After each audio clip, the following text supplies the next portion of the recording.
What's up, Scruffy fam? What happened to the 308s? Let's talk about it.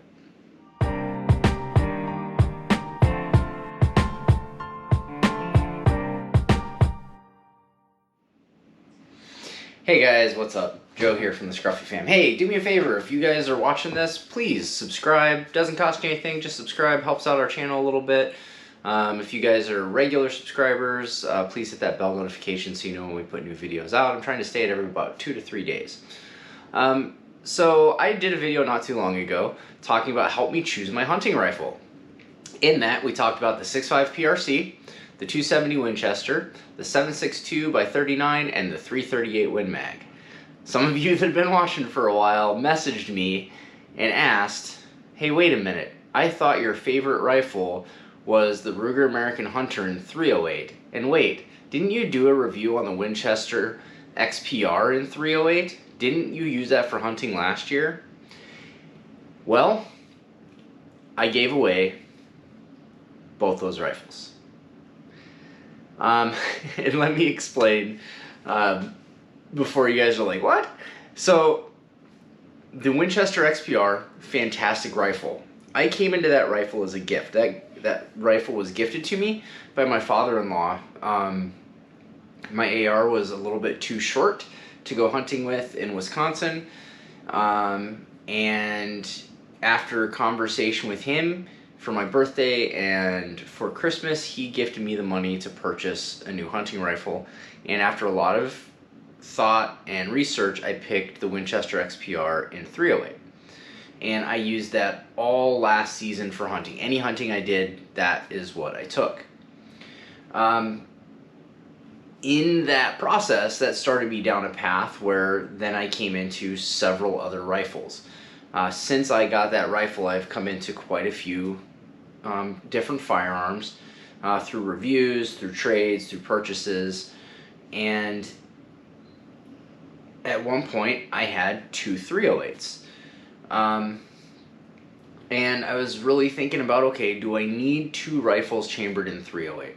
And after doing my review between the two, I found that anytime I was going to shoot, the Winchester XPR was not leaving the safe. It was staying in the safe, it wasn't being used, and I felt really bad about that because it is a very, very dependable rifle. It shoots very well, and it doesn't need to live in the safe. I've said several times on the channel, I run a martial arts school. I run a jiu-jitsu school here in my town, and I was talking with one of my students, and his son was wanting to get into hunting with him, and this student actually gifted me the meat off of one of the deer that he shot last season because I didn't harvest a deer. He ended up harvesting two, and so he donated that meat to our family. So as a token of thanks, I gave him the Winchester XPR for his son to get into hunting. And we kind of had a conversation about different caliber choices, and he was already going to purchase a rifle for his son. And because that rifle was a gift to me, I felt it only the right thing to do would be to gift to someone else to get into hunting because it was gifted to me so that I could continue hunting. So after talking to my wife, talking to him, I gave it to him, and his son got it for his birthday and was absolutely ecstatic. So I felt that went to the appropriate place. It's still going to be used for hunting. It is a kid's first hunting rifle, and that just makes me super happy. But I posted a video a couple months ago that said the Ruger American Hunter in 308 was my new favorite rifle. Man, that thing's fun to shoot. It shoots well. It's got a great weight to it. That bull barrel with the muzzle brake on it is just fun to shoot. Any optic I put on there worked great. But I started finding that I didn't feel like that rifle was mine. And I don't know how many of you guys out there have multiple firearms, that you may have one that you're like, man, this just doesn't feel like my rifle. And a couple years ago, My oldest is 18. He just turned 18 this last year. He's actually graduating next weekend. And he and I have gone hunting several times, and he has a Ruger American Predator in 243 that his uncle got for him. And it's a little bit smaller. He is a big boy. He's 6 foot tall, almost 200 pounds. He's a big boy. So I had promised him that I would get him a hunting rifle. And so as his 18th birthday was getting closer, I thought more and more about it, and I decided to give my son my favorite rifle. And I don't regret that decision at all. So shortly after his birthday, we went out to the range, and I was like, hey dude, open up that case. And he opened the case, and the rifle's sitting, and he was like, what's this? I said, this is yours. And he was flabbergasted. He was just completely taken by surprise by that whole thing. And you know, it feels good to be able to give people something that you know they're going to use and they're going to appreciate. So part of that, we went out to the range, we shot, and the rifle performed exactly like it should. We started out, I put a different optic on it. I had an extra Monstrum G1 3x9 illuminated reticle. The hunting that we do in Wisconsin, he's not going to be shooting past 100 yards, so we put that on there for him as a good entry. And then we got that zeroed, so showed him the process to zero the rifle. Then we went to the 50-yard range to get him zeroed at the 50-yard range. And before we get into the, well, why didn't you just do 100 yards? We'll get out to the 100 yards, but really, you don't need to zero something at 100 yards. I know a lot of people on YouTube like to show what something will do at 100 yards, but honestly, for a hunting rifle, if you can get it zeroed at 50, you're gonna be golden for most of the hunting you're gonna do, especially for the hunting I know for a fact he's gonna do here in Wisconsin.